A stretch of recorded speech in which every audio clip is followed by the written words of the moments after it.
This is the Infinix Smart 8, an entry-level smartphone that is made for those on a very tight budget or someone that wants something to use as a backup device.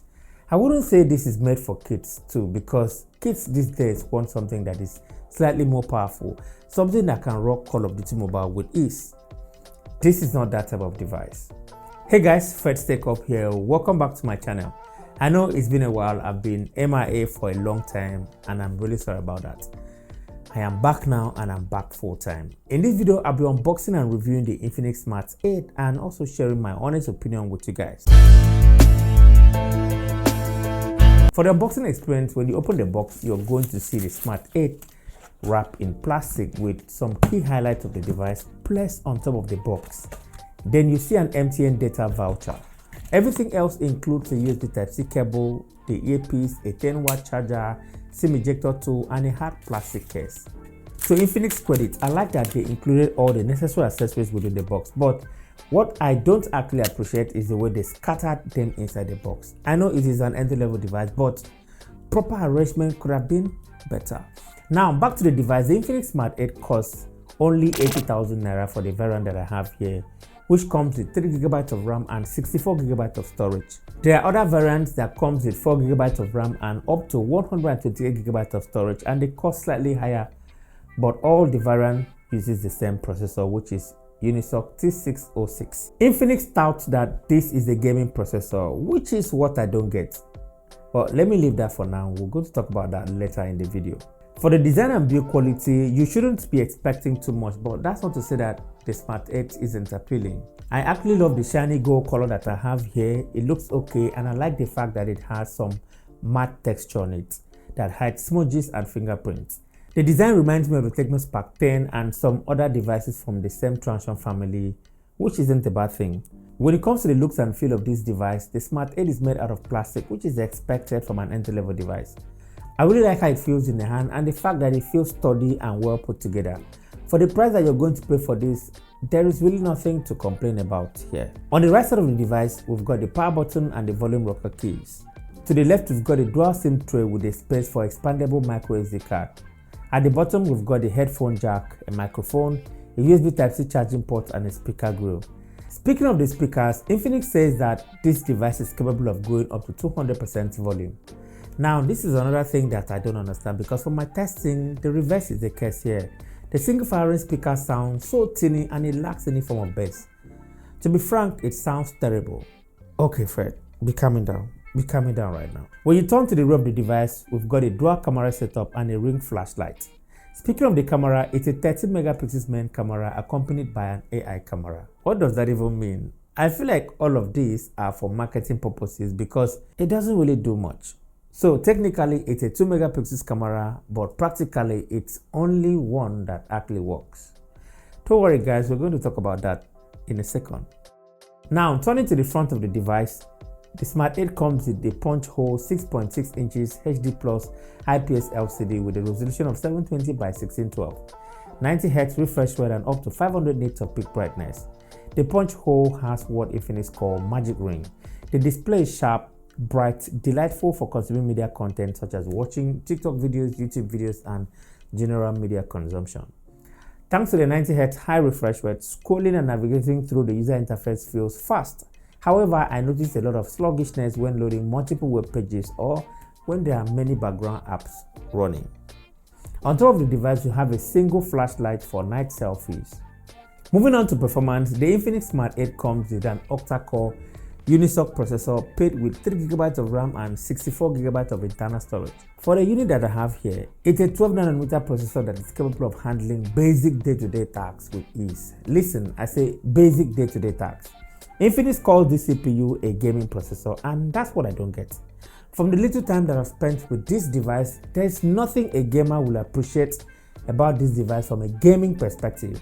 For sure, it can play games like Subway Surfer without any issues, play Candy Crush as well, but I feel like those kind of games are not demanding and almost any smartphone should be able to handle them.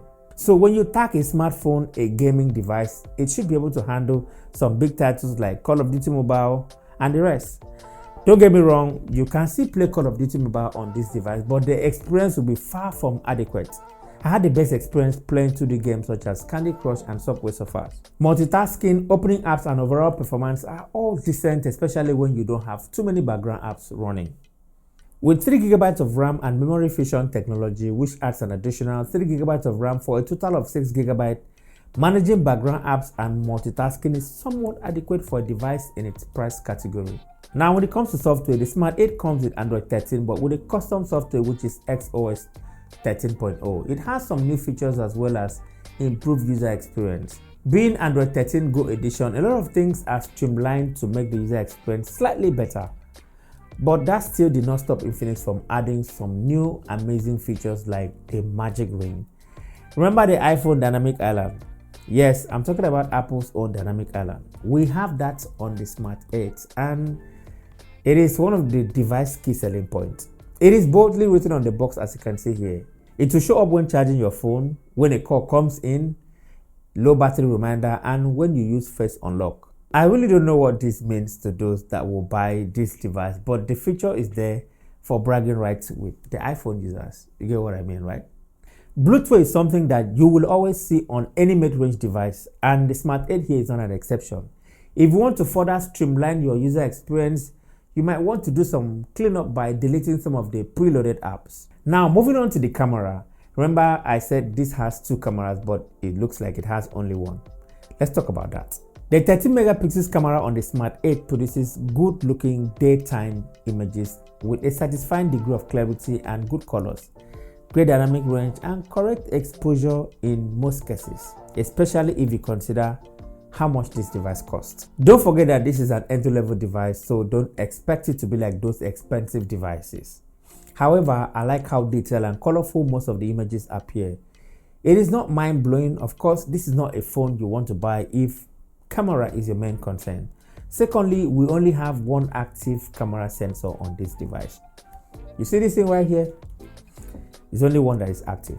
The selfie camera is also decent, but dynamic range suffers a little bit with exposure.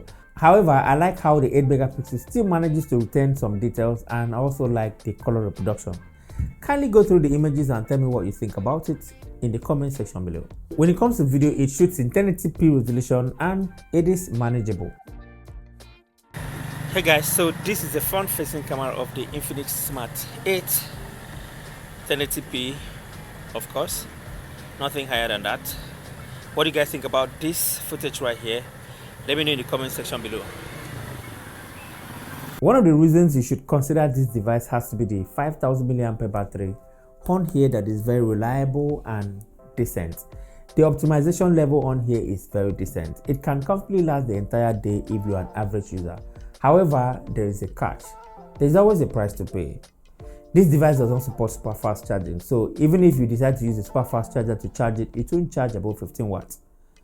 And to make matters worse, it comes with a 10 watts charger, which took more than 3 hours to charge this device from 0 to 100%. I guess most people buying this device do not care about charging time, so if you fall within that category of people, this might be the perfect device for you. At 80,000 Naira or about $80 for the variant that I have here, the Smart 8 has to be one of the cheapest smartphones one can buy today. It is decent and it comes with what most people will be happy about. For example, good battery life, decent performance, and it's a good looking device. So in conclusion, the Smart 8 is a budget device that can handle most basic tasks efficiently, and I will recommend it to those on a tight budget or those that want a backup device. So that's been it guys. If you enjoyed watching this video, kindly give me a like and subscribe to the channel. Don't forget to share your thoughts with me in the comment section below. Let's just have a discussion. Thank you so much for watching, and I'll talk to you in the very next one.